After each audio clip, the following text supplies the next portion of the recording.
Is electric heating practical during winter? The answer is pretty much no, but there's one form that you can use, but it's not going to be a very grand form. I saw a video on YouTube, as some of you may have seen,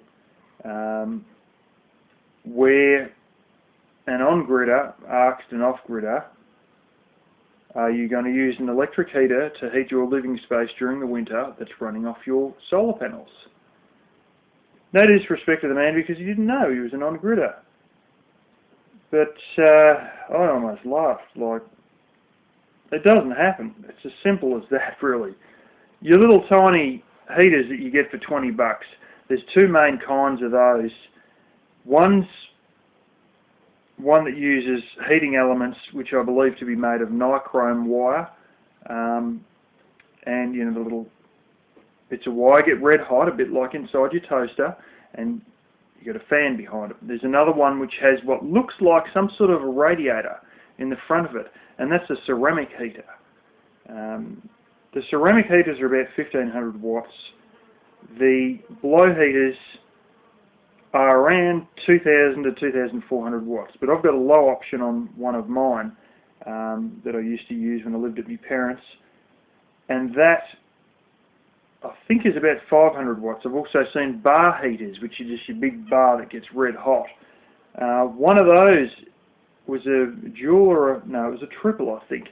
Anyway, it said specifically on it that each bar was 700 watts. But you know, your ceramic heaters are 1500, your blow heaters you're looking 2000 to 2400, your bar heaters you got a minimum of 700 watts. These things are all in the hundreds or the thousands of watts. They're not really practical, to say the least. In actual fact, they're just, you know, it's enough of a big deal to run an air conditioner, you know, during the summer. Which brings me to another point. Reverse cycle air conditioning systems. You know, some of them are box kind, some of them are split systems, but they're the ones that sort of reverse their function and they become heaters. One person I know has one of these, and when it gets too cold, a little light starts blinking on it and it shuts down because it's just not producing any heat. It just can't seem to do it. You know, those are probably the most efficient large-style electric heaters you've got. Some of those are, you know, I've seen ones as low as 730 or 740 watts. I think it's 720, but anyway, that's, you know, your lower consumption ones, the lowest consumption ones. The only downside in all this is, as I said, a friend's one just won't do it and shuts itself out when it gets too cold.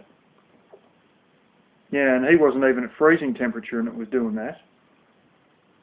But the big kicker is they just cost so much. Like, it's just, you know, they're not cheap. You're going to pay several $100s at least, not 20 bucks, not 12 bucks as I did for one of mine. But it leaves you with one realistic option that is still electric heating. It's not the best, but it's better than nothing in some regards, and that is electric blankets.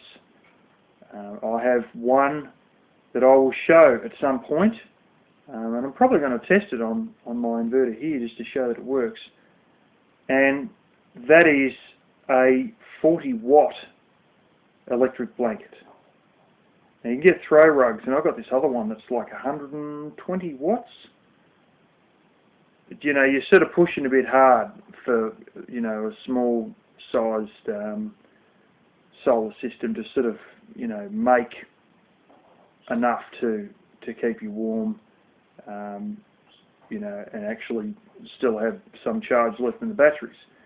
But at 40 watts, I don't think it's unrealistic to have an electric blanket at night. I will show this one. It's quite unique in the fact that it's old enough, I think it's like 1970s or something, but it's 15 volt. Yeah, 15 volt.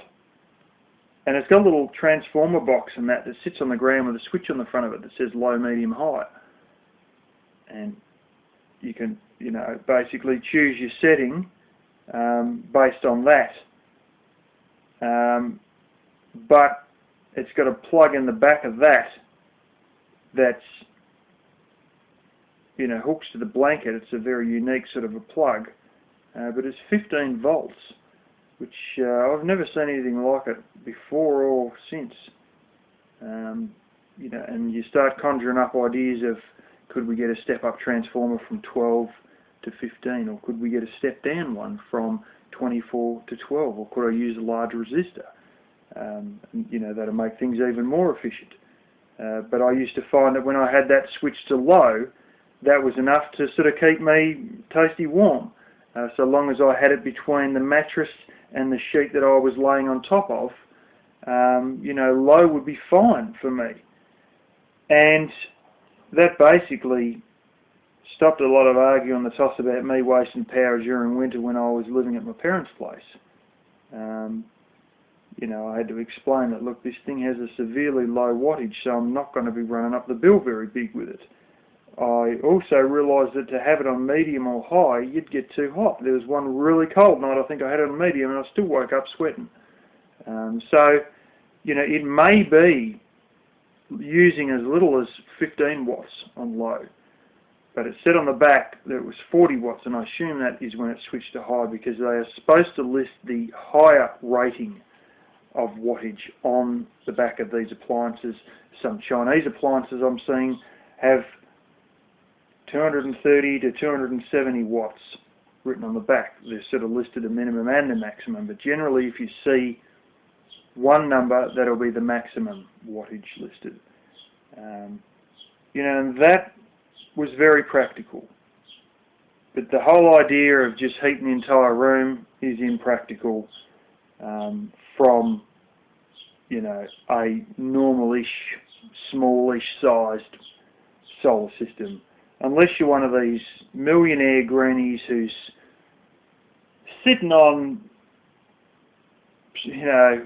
5+ kilowatts of blooming panels, it's not really going to happen.